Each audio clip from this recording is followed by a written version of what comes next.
اس کے بعد الحمد سے ہماری اب ابتدا ہو رہی.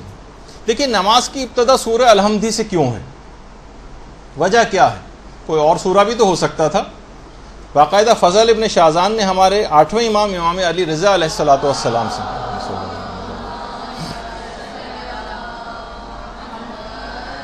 سے روایت بیان کی ہے کہ امام نے فرمایا کہ قرآن میں کوئی سورہ اور کلام ایسا نہیں ہے جس میں سورہ حمد کے برابر خیر و برکت پائی جاتی ہو.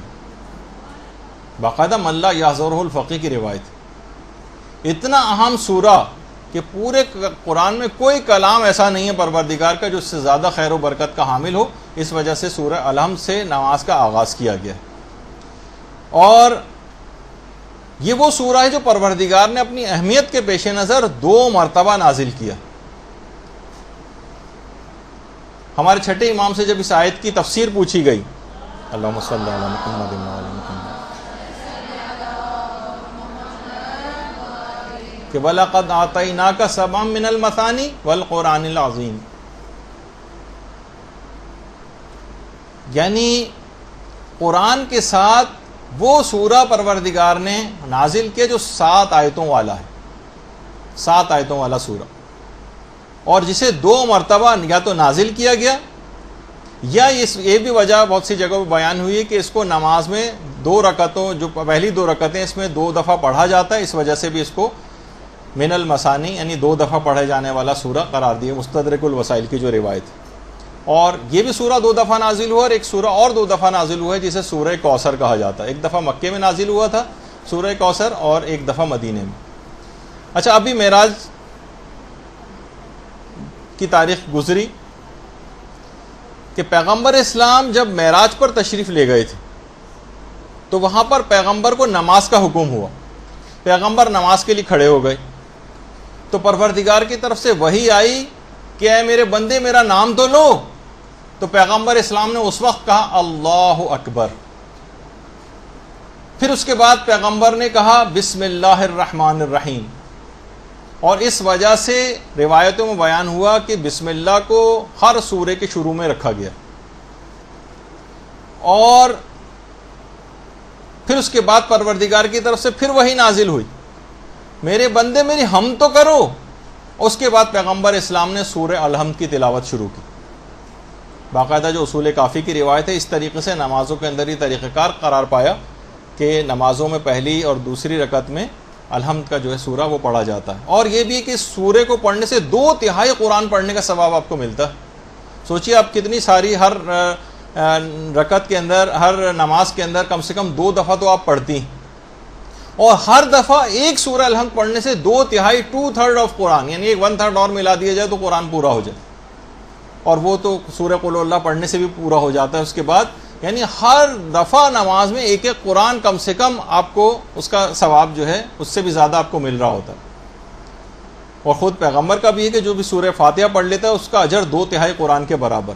اور اتنا ایک اور بھی فائدہ ہے اس کا، بہت زیادہ اتنا فائدہ ہے اس کا کہ جیسے آپ نے تمام دنیا کے تمام مومنوں مومنات کے لیے صدقہ دے دیا. ایک آدمی کی درود بھیجیے محمد علیہ محمد صلی اللہ علیہ وسلم.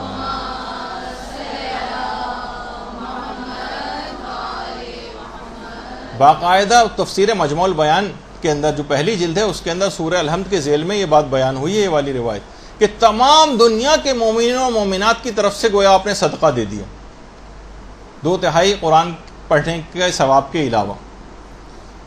اور اتنا ہی عظیم سورہ ہے، اتنا عظیم سورہ ہے.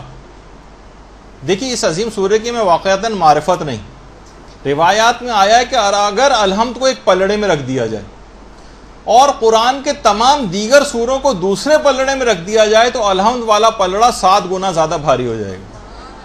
اللہم صلی اللہ علیہ وسلم.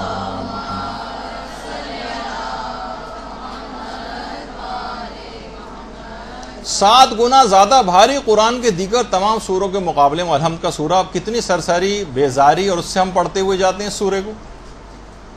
اور یہ جب سورہ نازل ہوا تھا تو واقعتاً شیطان نے اس وقت نالہ و فریاد کیا تھا. اور پیغمبر اسلام نے ایک اور خاص موقع دیا کہ عام زندگی میں بھی وہ ہے نا، نماز سے مدد لو. نماز کے اندر سورہ الحمد پڑھی جاتی ہے لیکن عام زندگی میں اس سے مدد لی جا سکتی. خاص طور پر پیغمبر نے جو درد جس وقت جسم میں کسی جگہ واقع ہو رہا ہو، سر میں یا جسم کسی اور جگہ، اس وقت سورہ الحمد پڑھنے کی بہت تاکید. قرآن کے ذریعے بھی باقاعدہ بہت سارے علماء نے پوری کتابیں لکھی ہیں قرآن سے علاج کے سلسلے میں، تو اس کے اندر سے ایک بات یہ بھی ہے. اچھا، اسی طرح سے یعنی تو درد کی جگہوں پر، اس کے علاوہ علماء نے ایک بات اور کہی، سورہ کے اندر ایک خصوصیت یہ بھی ہے کہ پروردگار عالم نے آپ کو ایک اعزاز بخشا ہے کہ براہ راست اس سورہ کی تلاوت میں آپ کی پروردگار عالم سے براہ راست بات چیت ہوتی ہے. نہ درمیان میں نہ کوئی واسطہ فرشتہ ہے نہ کوئی ملک ہے، کوئی بھی درمیان میں ہے ہی نہیں، آپ ہیں اور پروردگار عالم. کتنا بڑا اعزاز ہے کہ سورہ الحمد جس وقت ہم پڑھتے ہیں براہ راست پروردگار عالم سے ہماری بات چیت ہو رہی ہوتی. پیغمبر اسلام کی اپنی حیات ظاہریہ میں بھی اس سورے کو فاتحۃ الکتاب کے نام سے یاد کیا جاتا تھا، قرآن کا آغاز کرنے والی سورہ. یہاں سے علماء فرماتے ہیں کہ اس نام سے بھی ایک مسئلہ حل ہوتا ہے کہ جو یہ لوگ کہتے ہیں کہ قرآن پیغمبر اسلام کے دور میں جمع نہیں ہوا تھا بلکہ بعد کے زمانے کے جو حکمران آتے رہے ان لوگوں نے قرآن کو جمع کیا ہے.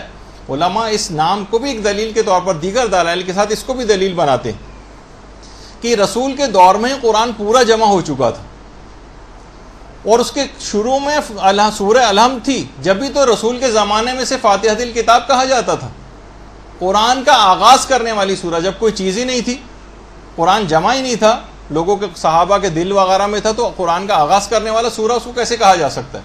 قرآن تو کوئی فزیکل صورت میں مکمل طور پر موجود ہی نہیں تھا ان لوگوں کے نظریے کے مطابق. تو علماء کہتے ہیں اس کے معنی بھی ہیں کہ قرآن پیغمبر اسلام کی اپنی زندگی میں جمع ہو چکا تھا. جہاں تک وہ روایات ہیں کہ جن میں امیر المومنین کے قرآن کو جمع کرنے کا تذکرہ، اللہم صلی علی محمد و علی محمد، وہ اصلاً قرآن کی تمام آیات کو ان کے شان نزول و تفاسیر کے ساتھ جمع کرنے کے متعلق، نہ کہ خود قرآن کے متعلق. اور ایک اور حدیث بھی ہے جس کو لوگ اس طور پر کبھی نہیں لیتے، اس سے بھی ایک بہت بڑا مسئلہ حل ہوتا ہے، حالانکہ وہ حدیث کتنی مشہور ہے، انی تارکن فیکم الثقلین کتاب اللہ و اطرتی اہل بیتی. میں تمہارے درمیان دو گراں قدر چیزیں چھوڑ کر جا رہا ہوں، کتاب خدا اور میری اطرت و اہل بیت. اس کا مطلب یہ ہے، علماء فرماتے ہیں کہ کتاب خدا کمپائلڈ فارم میں پیغمبر اسلام کے زمانے میں موجود تھی. اگر یہ منتشر ہوتی، فقط صحابہ کے سینوں میں ہوتی، یا متفرق طور پر کسی جگہ درخت کی چھال پہ کہیں کوئی چیز لکھی ہوئی ہے، کسی جگہ کوئی چیز لکھی ہوئی ہے، متفرق ہوتی، تو اس پر کتاب کا اطلاق نہیں ہو سکتا تھا. اس کا مطلب ہے کہ کتاب خدا اس زمانے میں اسی طریقے سے موجود تھی کہ جس طرح آج کل ہمارے درمیان ہمارے ہاتھوں میں قرآن ہوتا ہے. اس کی شیپ ان چیز کی الگ ہو سکتی ہے کہ درخت کی چھال پر ہو، یا کسی اور زمانے میں ظاہر چھاپا خانے اس طرح کے قرآن نہیں ہوتے تھے. لیکن جب پیغمبر فرما گئے ہیں کہ میں دو برابر کی چیزیں چھوڑ کر جا رہا ہوں جس میں ایک کتاب خدا ہے، تو اس کا مطلب کتاب خدا اس زمانے میں موجود تھی. اور یہ جو کہا جاتا ہے کہ بعد کے حکمرانوں نے اس کو جمع کیا، یہ بات صحیح نہیں. یہ 7 آیات پر مشتمل مکی سورہ ہے، اور سورہ الحمد کا معرفت دلانے کے لیے کہ اس کے 20 نام ہیں. اس کو سورہ حمد بھی کہتے ہیں، اس کا نام سورہ شکر بھی ہے، اس کا نام سورہ فاتحہ بھی ہے، اس کو سبع مثانی بھی کہا جاتا ہے، ام الکتاب بھی کہا جاتا ہے، ام القرآن بھی کہا جاتا ہے، کنز بھی کہا جاتا ہے، یعنی بہت بڑا خزانہ. اور خاص طور پر ایک چیز اور بھی ہے کہ اس کا جو فائدہ ہے، عام طور پر گھروں میں کبھی ایسی صورتحال یا ایمرجنسیز پیش آ جائیں، اور وہ کہ اگر کوئی شخص بے ہوش ہو جائے تو اس وقت بھی سورہ الحمد کے ذریعے آپ اسے ہوش میں لا سکتے ہیں. ایک صحابی ابو سلیمان کہتے تھے کہ پیغمبر اسلام کے ساتھ ہم لوگ جنگ میں مصروف تھے کہ ہمارا ایک ساتھی بے ہوش ہو کر گر پڑا، ساتھی بے ہوش ہو گیا. صحابہ میں سے کسی نے اس کے کان میں سورہ الحمد پڑھی، اسی وقت اس صحابی کو ہوش آ گیا. اللہم صلی علی محمد و علی محمد. وہ فرماتے ہیں کہ ہم سب لوگ دوڑے دوڑے پیغمبر اسلام کے پاس آئے، ان کو یہ واقعہ سنایا. پیغمبر اسلام نے فرمایا سورہ الحمد ام القرآن ہے جس میں ہر مرض کی شفا ہے. کوئی حیرانگی کی بات نہیں کہ شخص ہوش میں آ گیا. قرآن میں تو ہر سورہ الحمد کے اندر ہر مرض کی شفا موجود ہے. تو اگر کبھی ایسا موقع بھی پیش آ جائے، کوئی گھر میں کوئی بے ہوش ہو جائے، چکر آ جائیں، گر جائے، یا کوئی اور اس طرح سے انکانشیس ہو جائے، تو اس وقت بھی سورہ الحمد پڑھنے کی بہت تاکید. اس لحاظ سے علماء کرتے ہیں کہ اس واقعے کے اندر بھی یہ بات ملی ہے اور پیغمبر سے اس کی تصدیق بھی صحابہ نے کروائی تھی۔ اچھا جب آپ پڑھتی ہیں سورہ الحمد، اب جب آپ سورہ الحمد پڑھنا شروع کریں گی اس وقت ہوتا کیا ہے؟ باقاعدہ عیون اخبار الرضا، اس میں پیغمبر اسلام سے مروی ایک روایت، اللہم صلی علی محمد،